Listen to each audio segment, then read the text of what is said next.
Welcome to Harshit institute channel. ఇంతవరకు మన YouTube ఛానల్ని సబ్స్క్రైబ్ చేసుకోకపోతే సబ్స్క్రైబ్ చేసుకోండి. అలానే మీకు నచ్చినట్లే 10 మందికి షేర్ చేయండి. మీకు ఫ్రీ మెటీరియల్స్ కోసం ఫ్రీ మెటీరియల్ పీడిఎఫ్ ఫైల్స్ ఇవన్నీ మన ప్లే స్టోర్లో హర్షిత్ ఇన్స్టిట్యూట్ మొబైల్ యాప్లో దొరుకుతుంది. అలానే దీంట్లో వీడియో క్లాసెస్ కూడా అవైలబుల్గా ఉంటుంది. మన యాప్లో మొత్తం జీకే క్లాసు 10 రూపాయలకి ప్రజెంట్ ఇవ్వడం జరుగుతుంది. మొత్తం ఇప్పటి వరకు 50 అవర్స్ క్లాసెస్ ఉన్నాయి. అలానే రెగ్యులర్గా అన్నీ అప్డేట్ అవుతూ ఉంటుంది. దగ్గర 43 టాపిక్స్ కవర్ అయినాయి ఇప్పుడు దాకా. Welcome to Harshit institute. మనం ఈరోజు స్టాండర్డ్ జీకేలో పాటుగా భౌగోళిక ప్రాంతాలు వాటిని కనుక్కున్నటువంటి వ్యక్తులు అనేటువంటి ఒక చిన్న టాపిక్ని మనం ఈరోజు చూద్దామండి. ఈ భౌగోళిక ప్రాంతాలు వాటిని కనుక్కున్నటువంటి వ్యక్తులు, భౌగోళిక ప్రాంతాలు మరియు వాటిని కనుక్కున్నటువంటి వ్యక్తులు ఎవరున్నారు? వాటిని కనుక్కున్నటువంటి వ్యక్తులు. ఉత్తర ధ్రువాన్ని కనుక్కున్నటువంటి వ్యక్తి రాబర్ట్ పియరే. ఉత్తర ధ్రువాన్ని కనుక్కున్న వ్యక్తి రాబర్ట్ పియరే. ఇక్కడ మనకి ఉత్తర ధ్రువం, దక్షిణ ధ్రువం చూసుకున్నట్లయితే ఇది మన గ్లోబ్ అనుకున్నట్లయితే మీరు ఆల్రెడీ మ్యాప్ చూసే ఉంటారు. ఇది మన గ్లోబు. ఈ గ్లోబ్లో ఈ పైభాగాన మనం ఏమంటామంటే ఉత్తర ధ్రువం అంటాం. ఉత్తర ధ్రువం మరియు ఇది దక్షిణ ధ్రువం. రెండు విషయాలు తెలుసు మనకి. నెక్స్ట్ ఇదేమో భూమధ్య రేఖ అని చెప్పేసానంటాం. భూమధ్య రేఖ కంపల్సరీ మన కాంపిటేటివ్ ఎగ్జామ్స్ ప్రిపేర్ అయ్యేటప్పుడు తప్పనిసరిగా ఈ యొక్క వరల్డ్ మ్యాప్ని తప్పనిసరిగా ఫాలో అవుతూ ఉండాలని ఎప్పటికప్పుడు. ఇక్కడ కర్కట రేఖ అంటే ఏది, మకర రేఖ అంటే ఏది, అదేవిధంగా మనకి ఈ టోర్నడోలు ఎక్కడ ఏర్పడుతూ ఉంటాయి, ఈ విషయాలన్నీ కూడా మనం చూడాలనుకున్నట్లయితే తప్పనిసరిగా ఈ యొక్క మ్యాప్ను చూసుకుంటూ ఉండాలి. నెక్స్ట్ అక్షాంశాలు ఎన్ని ఉంటాయి మరియు రేఖాంశాలు ఎన్ని ఉంటాయి, గ్రిడ్ అంటే ఏంటి, మరియు ఒక రేఖాంశానికి మధ్య ఉన్నటువంటి డిస్టెన్స్ ఎంత, ఒక రేఖాంశానికి మరియు ఇంకొక రేఖాంశానికి ఉన్నటువంటి డిస్టెన్స్ ఎంత దూరం ఉంటుంది. నెక్స్ట్ ఈ విషయాలన్నీ కూడా చూడాలంటే తప్పనిసరిగా మనం ఏంటంటే మ్యాప్ అనేది ఎప్పుడు ఫాలో అవుతూ ఉండాలి. ప్రతి ఏ సబ్జెక్ట్ చదివినప్పుడు కూడా ఫస్ట్ ఆఫ్ ఆల్ జాగ్రఫీలో మ్యాప్ అనేది చాలా important. At the same time మన హిస్టరీ చదివినా ఇంకోటి చదివినా మ్యాప్ అనేది చాలా ఇంపార్టెంట్. దీంట్లో మనకి ఉత్తర ధ్రువం, దక్షిణ ధ్రువం. ఈ ఉత్తర ధ్రువాన్ని కనుగొన్నటువంటి వ్యక్తి ఎవరు? మనకి జాగ్రఫీలో డీప్గా వెళ్ళొద్దండి. ఇక్కడ ఉత్తర ధ్రువాన్ని కనుగొన్నటువంటి వ్యక్తి రాబర్ట్ పియరే. గుర్తుంచుకోవాలండి, రాబర్ట్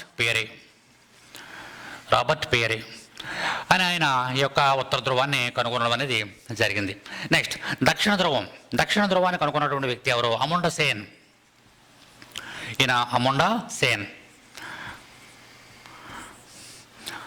అంతకుముందు ఎగ్జామ్స్లో అడిగారండి ఉత్తర ధ్రువాన్ని కనుగొన్న వ్యక్తి ఎవరు అని చెప్పేసి. కాబట్టి ఉత్తర ధ్రువం కనుగొన్న వ్యక్తి రాబర్ట్ పియరే. దక్షిణ ధ్రువాన్ని కనుగొన్నటువంటి వ్యక్తి అముండా సేన్. నెక్స్ట్ ఇండియాకి సముద్ర మార్గాన్ని కనుగొన్నటువంటి వ్యక్తి. ఇండియాకి సముద్ర మార్గం మనందరికీ తెలుసు. ఈ యొక్క యూరోపియన్ కంట్రీస్ అయినటువంటి భారతదేశానికి వచ్చినటువంటి వాళ్ళు ముఖ్యులు మనకి పోర్చుగీస్ వారు, డచ్ వారు మరియు ఆంగ్లేయులు, ఫ్రెంచ్ వారు మరియు డేన్స్ కూడా ఉంటారు. వీళ్ళలో మనకి మొట్టమొదటిసారిగా ఈ యొక్క భారతదేశానికి సముద్ర మార్గాన్ని కనుగొన్నటువంటి వ్యక్తి ఎవరంటే మనకి వాస్కో డి గామా తెలుసు. ఇక్కడ మనకి భారతదేశానికి సముద్ర మార్గం కనుగొన్న వ్యక్తి వాస్కో డి గామా.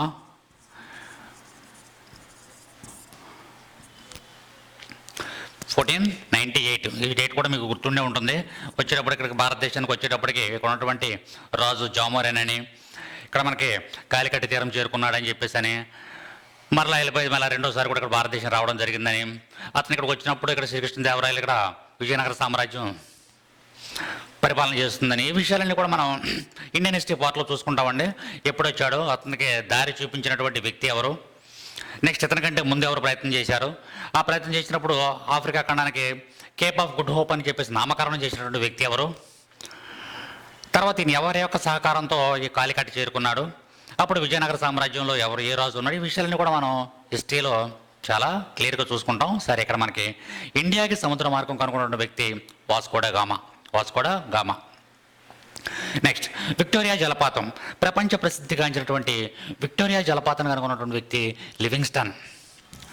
ఇక్కడ మనకి విక్టోరియా జలపాతం చూసుకోవాలండి. ఇక్కడ విక్టోరియా జలపాతాన్ని కనుగొన్నటువంటి వ్యక్తి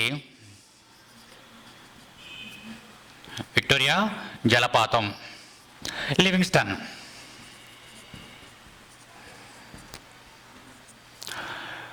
లివింగ్స్టన్ అనే వ్యక్తి విక్టోరియా జలపాతాన్ని కనుగొనడం జరిగింది.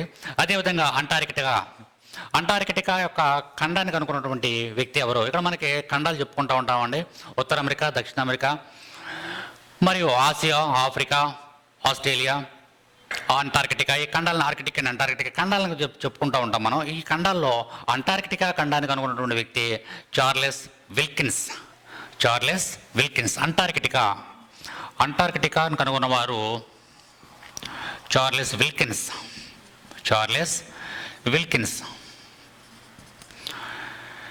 నెక్స్ట్ చూసుకున్నట్లయితే బ్రెజిల్. బ్రెజిల్ అనేది దక్షిణ అమెరికాలో ఉన్నటువంటి, దక్షిణ అమెరికా ఖండంలో ఉన్నటువంటి, ఉత్తర అమెరికా ఖండము, దక్షిణ అమెరికా ఖండం అనుకుంటాం కదండి. ఈ దక్షిణ అమెరికా ఖండంలో ఉన్నటువంటి అతిపెద్ద దేశంగా మనం దీన్ని పేర్కొంటామంటే బ్రెజిల్. ఈ యొక్క బ్రెజిల్లోనే మనకి ఇక్కడ దక్షిణ అమెరికా ఖండంలోనే మరికొన్ని దేశాలు ఉన్నాయి. వాటిలో అంతకుముందు చెప్పుకున్నాం. అతి పొడవైనటువంటి దేశం చిలీ అని చెప్పేసాను, అతి పెద్ద దేశం బ్రెజిల్ అని చెప్పేసాను. ఈ యొక్క బ్రెజిల్ మనకి ఇప్పుడు బ్రిక్స్లో కూడా అది సభ్యత్వం కలిగి ఉంది. బ్రిక్స్లో సభ్యత్వం కలిగి ఉంది. ఆ బ్రిక్స్ గురించి వచ్చినప్పుడు మనకు బ్రెజిల్ ఇంపార్టెన్స్ వస్తుంది. సరే, ఈ యొక్క బ్రెజిల్ని కనుగొన్నటువంటి వ్యక్తి ఎవరు? బ్రెజిల్ని కనుగొన్నటువంటి వ్యక్తి ఆల్వారెజ్ కాబ్రాల్.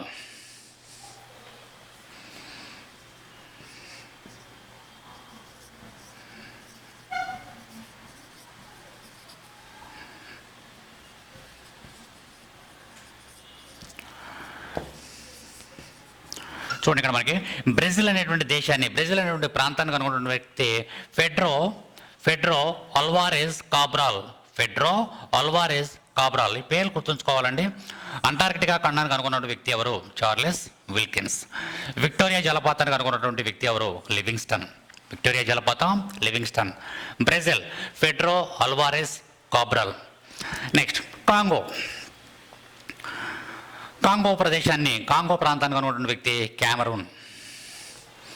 కాంగో ప్రాంతాన్ని కనుగొన్న వ్యక్తి క్యామరూన్. ఇవన్నీ కూడా మనకి చాలా ఇంపార్టెంట్ ప్రదేశాల్లో వారు కనుగొన్నటువంటి వ్యక్తులు. ఇది మనకి మ్యాక్సిమం చదువుకుంటే ఒక 5 నిమిషాలు 10 నిమిషాలు టైం పడుతుందేమో కానండి, కాంపిటేటివ్ ఎగ్జామ్స్లో మనకి చాలా ఇంపార్టెంట్. బ్రెజిల్ని కనుగొన్న వ్యక్తి ఎవరో, లేదా అంటార్కిటిక్ కనుగొన్నటువంటి వ్యక్తి ఎవరు క్రింద వాళ్ళు అన్నప్పుడు చాలా చాలా ఇంపార్టెంట్. కాబట్టి సుమారుగా ఒక 10 నుండి 15 ఇంపార్టెంట్ పాయింట్స్ మాత్రం మీకు ముందుకు తీసుకొస్తాను. అవి మాత్రం చూడండి. కాంగోను కనుగొన్న వ్యక్తి క్యామరూన్. నెక్స్ట్ ఇండిస్ దీవులు అని చెప్పేసి అంటాం. ఇండిస్ దీవులు, వెస్ట్ ఇండీస్ దీవులు, వీటిని కనుగొన్నటువంటి వ్యక్తి కొలంబస్. ఇండిస్ దీవులు, కొలంబస్. ఈ కొలంబస్ మరలా ఏం కనుక్కున్నాడండి? అమెరికాను కనుగొన్నటువంటి వ్యక్తి క్రిస్టోఫర్ కొలంబస్. అమెరికాను కూడా కనుగొన్న వ్యక్తి క్రిస్టోఫర్ కొలంబస్. మరి అమెరికాకి మా పేరు ఎలా వచ్చింది? దాన్ని అమెరికో వెస్పూచి అతని పేరు మీద అమెరికాకి పేరు రావడం అనేది జరిగింది. సరే, నెక్స్ట్ సూయజ్ కాలువ తెలుసు మనకి. సూయజ్ కాలువ అనేది ఎందుకు తవ్వించారనే విషయం మనకు తెలుసు. సూయజ్ కాలువని ప్రధానంగా ఎందుకు తవ్వించారంటే ఈ యొక్క మధ్యధరా సముద్రాన్ని మరియు కింద ఉన్నటువంటి ఎర్ర సముద్రాన్ని, 2 సముద్రాలని కూడా కలపడం ద్వారా ఏంటంటే మొత్తం చుట్టు ప్రాంతం అంతా తిరిగి రాకోకుండా ఈ యొక్క సూయజ్ కాలువని తవ్వడం ద్వారా ఈ రవాణా మార్గం చాలా ఈజీ అయిపోయింది. కాబట్టి సూయజ్ కాలువని దాన్ని తవ్వించినటువంటి వ్యక్తి, దాన్ని కనుగొన్నటువంటి వ్యక్తి ఫెర్డినాండ్ లెసెప్స్.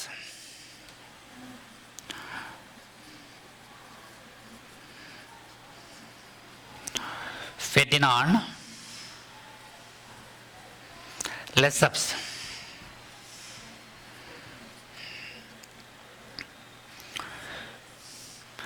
తెలుసు మనకి సూయజ్ కాలువ యొక్క ఇంపార్టెన్స్. ఎప్పుడైతే టర్కీని ఆక్రమించారో, తర్వాత ఆ యొక్క సిల్క్ రూట్ ఎప్పుడైతే మూసుకుపోయిందో, ఆ టర్కీ ప్రాంతంలో ఉన్నటువంటి పరిస్థితులు, తద్వారా మనకి ఈ సముద్ర మార్గాలు కనుగొనడం, తర్వాత ఈ సూయజ్ కాలువను తవ్వడం. దాని యొక్క పొడవు కూడా తెలుసు మనకు, 167 కిలోమీటర్లు అండి. సూయజ్ కెనాల్ యొక్క పొడవు 167 కిలోమీటర్లు. ఎప్పుడైతే సూయజ్ కెనాల్ తవ్విన తర్వాత ఈ యొక్క సముద్రం ద్వారా వ్యాపారం చేయడం అనేది చాలా ఈజీ అయిపోయింది.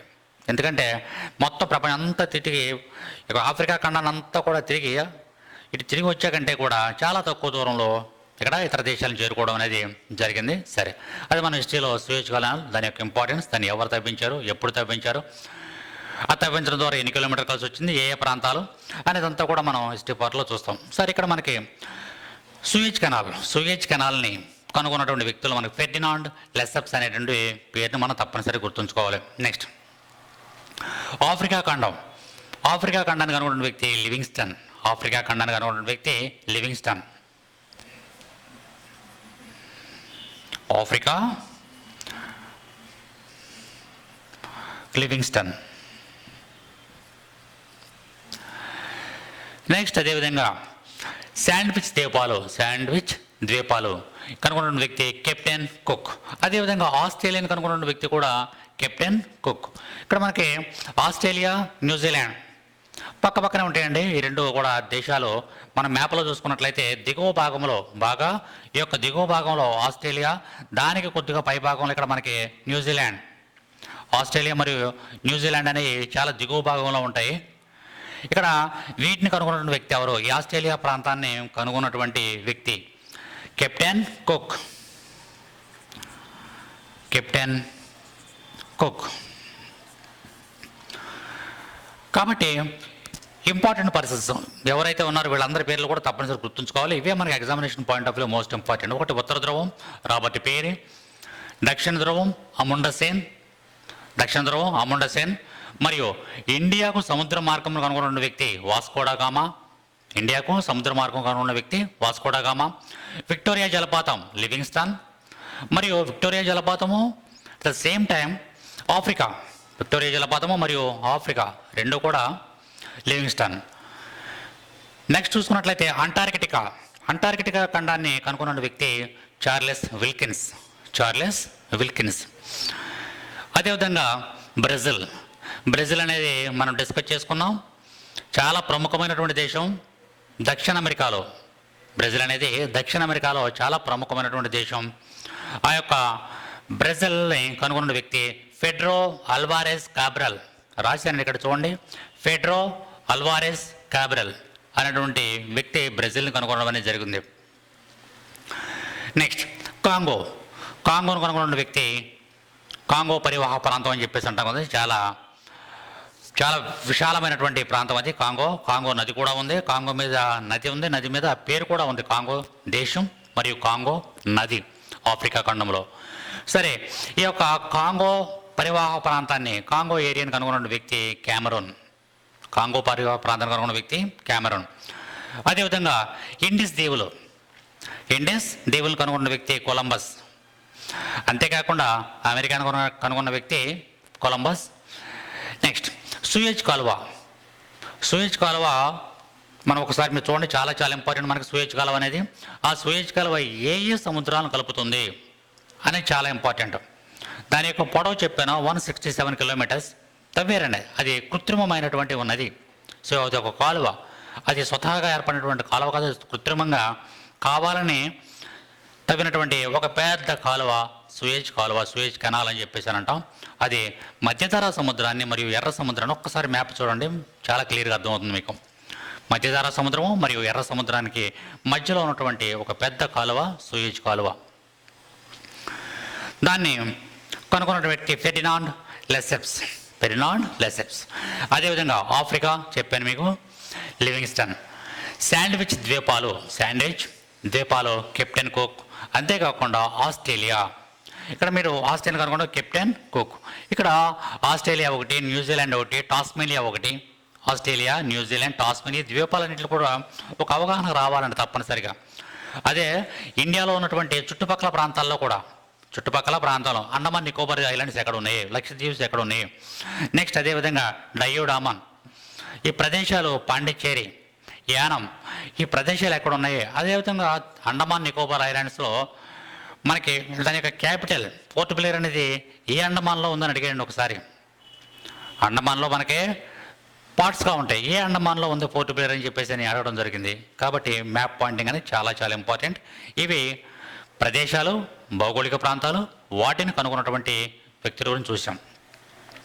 అలాగే మరొక బ్రీఫ్ టాపిక్గా మనం పాత్రలు మరియు సృష్టికర్తలు, అంటే వరల్డ్ వైడ్గా కొన్ని ఇంపార్టెంట్ క్యారెక్టర్స్ ఉంటాయండి. ఆ క్యారెక్టర్స్ని ఎవరు సృష్టించారు? మనం రోజు ఆ క్యారెక్టర్స్ గురించి వింటూ ఉంటాం. హ్యారీ పోటర్ అంటాం, స్పైడర్ మ్యాన్ అంటాం, పోకీ మ్యాన్ అంటాం, మిక్కీ మౌస్ అంటాం. Next Tarzan, Nemo, sponge Bob, ఇవన్నీ కూడా మనకి ప్రతిరోజు కూడా మనకంటే కూడా ఇంకా పిల్లలకి ఇంకా ఎక్కువగా తెలుస్తాయండి. చిన్నపిల్లలకి వాళ్ళకి ఆ క్యారెక్టర్స్ మనకి చాలా వరల్డ్ వైడ్గా ఫేమస్ క్యారెక్టర్స్ ఇవన్నీ. ఈ క్యారెక్టర్స్ ఒక ఇంపార్టెంట్ వరల్డ్ వైడ్గా ఇంపార్టెంట్ ఉన్నటువంటి ఒక 10 క్యారెక్టర్స్, ఒక 10 క్యారెక్టర్స్. వాటి సృష్టికర్తలు ఆ క్యారెక్టర్ని ఎవరు సృష్టించారు? మిక్కీ మౌస్ అనేది రియల్గా మిక్కీ మౌస్ అనేది అసలు ఏం లేదండి అది, కానీ ఒక పాత్ర దాన్ని సృష్టించడం మనం చూస్తూ ఉంటాం. ఆ యొక్క పిల్లి ఎలకల యొక్క సందడి మనం చూస్తూనే ఉంటాం. కాబట్టి పాత్రలు మరియు సృష్టికర్తలు చూద్దాం. ఇక్కడ